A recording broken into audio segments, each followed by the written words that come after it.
SC ST BC minority కాపు ఓట్లను ఉపయోగించుకొని అధికారంలోకి వచ్చిన వైఎస్ఆర్ కాంగ్రెస్ పార్టీ ఈరోజు ఆ వర్గాలని నెట్ట నిలువున గొంతుకొసే పరిస్థితి తీసుకొచ్చారు. ఉద్యోగులు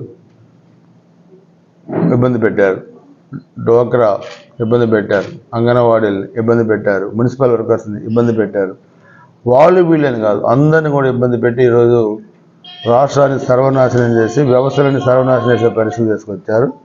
రిటైర్డ్ ఎంప్లాయీస్ బెనిఫిట్స్ కూడా ఇవ్వలేని పరిస్థితి ఈరోజు ఈ ప్రభుత్వం. రోజువారీ అప్పులు తెస్తే తప్పితే ముందుకు వెళ్ళలేని పరిస్థితిలో ఉన్నారు. అందుకే ఈరోజు ఓడిపోయే పరిస్థితి ఈరోజు వైసీపీ పార్టీకి వచ్చింది. సో అందుకే జనసేన తెలుగుదేశం ఎప్పుడైతే రాష్ట్రంలో కలిసినాయో ఒక మంచి వాతావరణం క్రియేట్ అయింది. సో ఓటమి భయం పట్టుకున్న వీళ్ళు ఈరోజు చూస్తే నిన్నటిదాకా మమ్మల్ని, మా అధినేత చంద్రబాబు నాయుడు గారిని, జనసేన అధినేత పవన్ కళ్యాణ్ గారిని అడ్డగోలుగా తిట్టించిన కొంతమంది వ్యక్తులకి సీటు ఇవ్వకుండా గొంతు వేశారు. అంటే ఈ వ్యక్తి నిజ స్వరూపం. సీట్లు అగ్గట్టిన వాళ్ళు ఎవరు? ఎస్సీలు, బీసీలు, ఎస్టీలు, మైనార్టీలు, కాపు నాయకులు.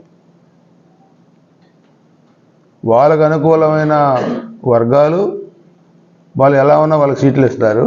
అడ్డగోలుగా తిట్టించి ఉపయోగించుకున్న వాళ్ళని అడ్డగోలుగా రాజకీయంగా గొంతులు కోసారు. సో ఇప్పుడు రాజకీయంగా గొంతులు కోసి ఇప్పుడు మరల గెలవని నియోజకవర్గాల్లో వైసీపీ ఒక ప్లాన్ ఆఫ్ యాక్షన్ తయారు చేస్తూ ఉందనేది మాకున్న ఇన్ఫర్మేషన్.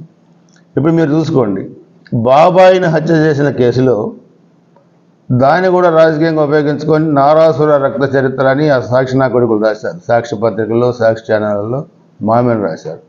అది ఇప్పుడు ఏమైంది? ఎవరు చంపారు బాబాయిని? మీరే చంపారని సిబిఐ తెలిసింది కదా. మీరు నారాసుర రక్త చరిత్ర మీరు సాక్షిలో రాశారు కదా, టీవీలో చెప్పారు కదా. అదేమైంది? కోడికత్తి సీన్ ఏమైంది? కోడికత్తి సీన్ డ్రామా ఆడి ఈరోజు బయటకు వచ్చేసరికి 5 సంవత్సరాల నుంచి కోడికత్తి సీన్ జైల్లో ఉంచారు. ఎందుకు? 302లో మర్డర్ కేసులోనే 2 నెలలు 3 నెలల్లో బెయిల్ వచ్చింది. ఎవరికైనా రాజ్యాంగం, ఎవరికైనా రాజ్యాంగమే, చట్టం ఎవరికైనా చట్టమే. అంతేగాని ఇష్టారాజ్యంగా బయటికి వస్తే కోడికత్తి డ్రామా బయటపడుద్దని 5 సంవత్సరాల నుంచి జైల్లో ఉంచారు. లేటెస్ట్ ఇన్ఫర్మేషన్ ఏంటంటే ముద్దు సీన్ లాగా ఇతను కూడా బయటికి రాకుండా ఏదో ఒక ఘర్షణ క్రియేట్ చేసి కోడికత్తి సీన్ని కూడా జైల్లో చంపించాలనేది ఒక ఆలోచనగా ఉంది వీళ్ళకనేది ఒక ఇన్ఫర్మేషన్. అది చెక్ చేయాలి ఎంతవరకు ఏంటి అనేది. ఇది కూడా ఈ క్రిమినల్ ఆలోచనలు కూడా ఈరోజు మనందరం కూడా తెలుసుకొని అప్రమత్తం కావాల్సిన అవసరం ఉంది. ఇక మొన్న చూస్తే మాచర్లో అక్కడ ఒక మన్నయ్య అని దుర్గి, అతని మీద హత్యాయత్నం చేస్తున్నారు, కర్నూలు నుంచి రౌడీలను తెచ్చారని అక్కడ క్రియేట్ చేసి జోలకండి బ్రహ్మారెడ్డి గారి మీద కేసులు పెట్టారు. ఇక కొంతమంది మీద కేసులు పెట్టి ఎన్నికల నాటికి జైల్లో పెట్టి ఎన్నికలు జరగకుండా చేయాలని ప్లాన్ చేస్తే అది బూమ్రాంగ్ అయింది, కుదరలా. ఇప్పుడు గురిజాల నియోజకవర్గంలో కూడా ఎరపతని శ్రీనివాసరావు గెలుపుని అడ్డుకోలేము వైసీపీ పార్టీ పరంగా. ఇక్కడ కూడా ఏదో ఒకటి క్రియేట్ చేయాలి. ఇక్కడ కూడా ఏంటి, వైసీపీలో ఉన్న ఎస్సీలను కానీ బీసీలను కానీ లేకపోతే మిగతా క్యాస్ట్లలో ఒక వైసీపీ వాళ్ళని వాళ్ళే చంపించి కిరాయి మొక్కలతోనే దాన్ని మామేనికి నెపనెట్టాలనే ఒక కుటిల ప్రయత్నాలు చేస్తున్నట్టు ఒక సమాచారం ఉంది మా దగ్గర. దాన్ని ఒక పోలీస్ అధికారి దీన్ని పర్యవేక్షణ చేస్తున్నాడు అనేది కూడా తెలుస్తూ ఉంది. అందుకే దీంట్లో కాసు మహేష్ రెడ్డి పాత్ర ఉందా లేదా, కాసు మహేష్ రెడ్డికి జరిగి తెలుస్తుందా జరగకుండా తెలుస్తుందా చెక్ చేసుకోవాలి. ఎందుకంటే జంగమేశ్వరంలో వ్యక్తిగతమైన తగాదాలు జరిగి ఒక వ్యక్తి చనిపోతే దాన్ని ఎరపతని శ్రీనివాసరావే చేయించాడని చెప్పి నా మీద ఆరోపణలు చేశారు. బట్ ప్రూవ్ చేయలేకపోయారు. అందుకని నేను కూడా నువ్వు ఆరోపణ చేసినట్టు అడ్డగోలుగా నీ మీద ఆరోపణ నేను చేయను, కానీ దీంట్లో నీ పాత్ర. ఎందుకంటే నైజం కూడా అది నర్సాపేటలో ఫ్యాక్షన్ నైజం, మనుషులు చంపించే నైజం. ఇప్పుడు 11 మందిని చంపించారు గురిజాల నియోజకవర్గంలో తెలుగుదేశం పార్టీ కార్యకర్తలు. 8 మంది పిల్లలు మైనింగ్ గుంతలో పడి చనిపోయారు.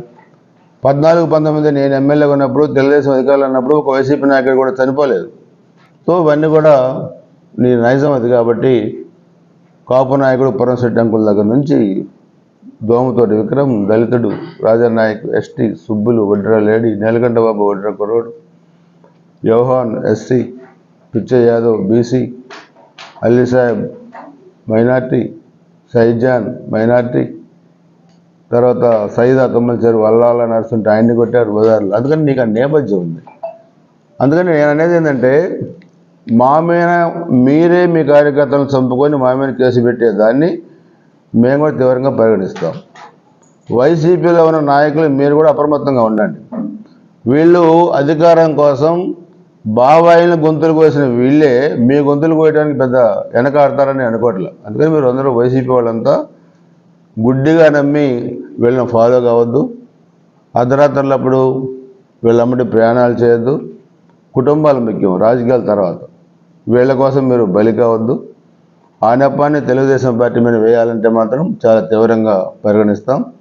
ఏ పోలీస్ అధికారులైనా దీంట్లో ఇన్వాల్వ్ అయ్యి కనుక సహకరిస్తే భవిష్యత్తు చాలా ఆ అధికారులుగా అగమ్య గోచరంగా ఉంటుంది. ఒకవేళ మా నాయకుల మీద కేసులు పెట్టినా, నా మీద కేసులు పెట్టినా, అవసరమైతే జైల్లో ఉంచి నామినేషన్ వేసినా గెలుస్తాం, కానీ మిమ్మల్ని వదిలిపెట్టే సమస్య లేదు. మీరు అది కూడా ఏం పేకలేరు కూడా. మళ్ళీ చెప్తున్నాను, మా నాయకుల మీద కేసులు పెట్టినా, మా మీద కేసులు పెట్టినా మీరు అయిపోయారు రాష్ట్రంలో. మీ బరి తెగించిన విధానంతో మీరు శ్మశానానికి పోబోతా ఉన్నారు, రాజకీయ శ్మశానానికి. మిమ్మల్ని ఆంధ్రప్రదేశ్ ప్రజలు క్షమించే పరిస్థితుల్లో లేరు. కాబట్టి గురజాల నియోజకవర్గంలో పిచ్చి పిచ్చి ఆలోచనలు చేసి ఇటువంటివి కనుక చేస్తే దాని పర్యవసనాలు, దాని రియాక్షన్స్ చాలా తీవ్రంగా ఉంటాయి. దానికి బాధ్యులైన వైసీపీ నాయకులు కానీ, ఇది పై స్థాయిలో జరుగుతుందనేది నాకు సమాచారం. ఉన్నత స్థాయిలో జరుగుతుందనేది ఇలాంటి ప్రయత్నాలు ఇక్కడ ఒకచోటే